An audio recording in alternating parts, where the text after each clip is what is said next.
ว่าเขามีจัดกิจนรกวิบากให้น้องเขาคุยพวกเราดีกว่าให้วิดีโอมันบอกเองดีกว่าเสื้อขับส้มนะครับฟัง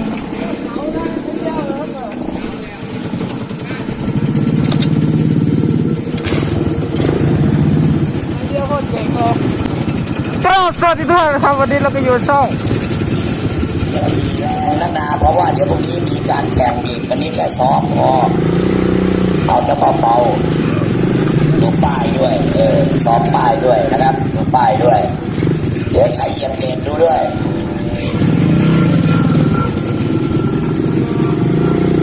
คนขี่เอเวอเรสต์นี่เป็นซื้อตัวน้อยเนาะนะครับแต่งบนแล้ววันนี้คนแรกก็ซื้อล่างใส่ใหม่เป็นล่างวิบากนะครับเป็นสายสตันประจำกลุ่มเขาเนาะ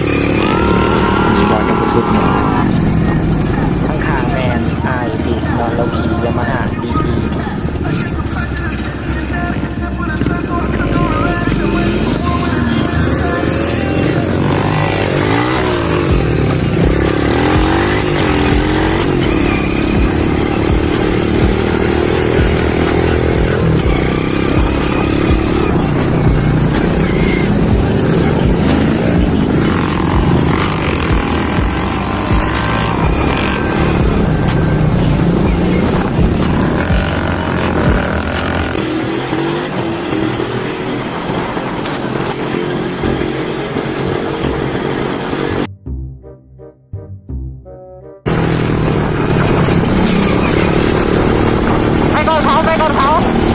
A few moments later.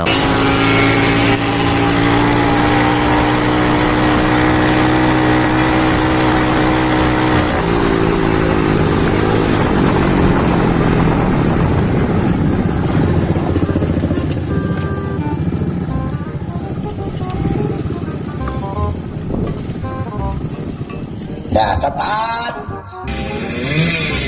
15 วิเตรียมตัวป้ายหักลงมาแล้วออกแล้วเบาไว้เลื่อนระวังดันไปเลยทันก็ได้รถไฟนะ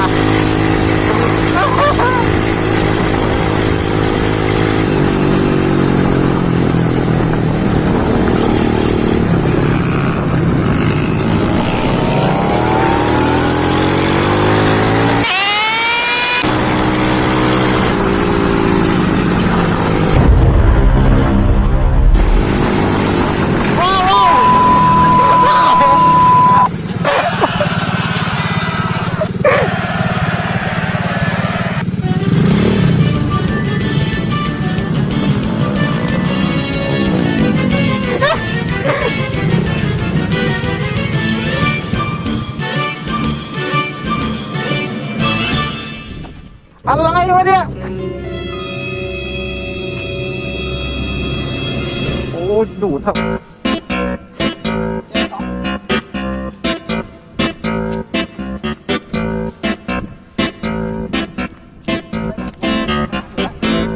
จม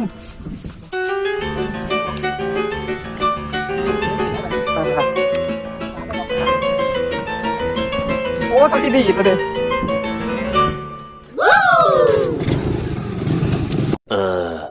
12.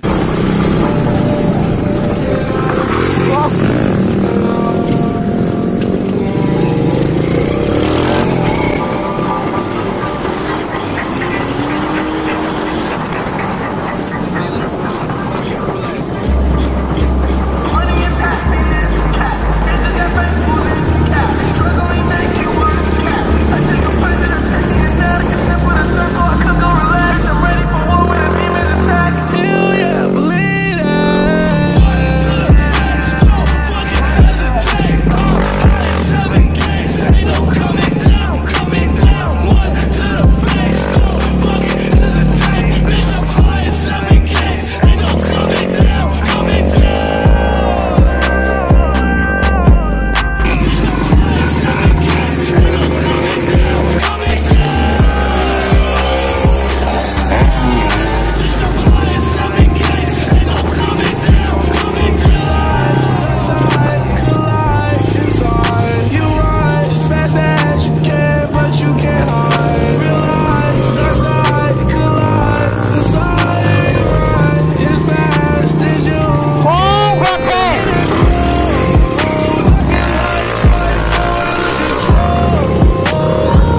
ไปเลยไปเลย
บนหนาลุยเลย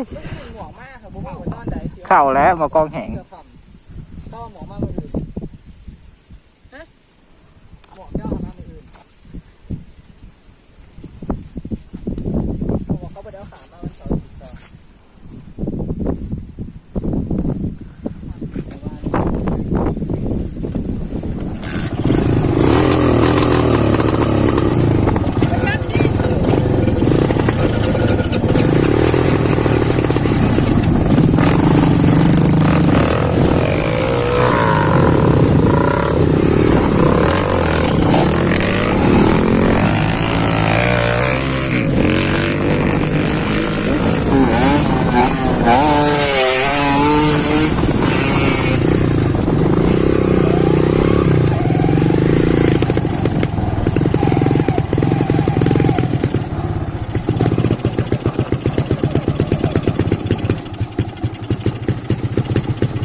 เรียบร้อย A few moments later. หลังจากตกใจไปบางกินอีกแล้วหมอกองออกมันก็แลนได้คือกับหัวนำมันไปค้างกันนั่น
รถอะไรก็เข้าป่าได้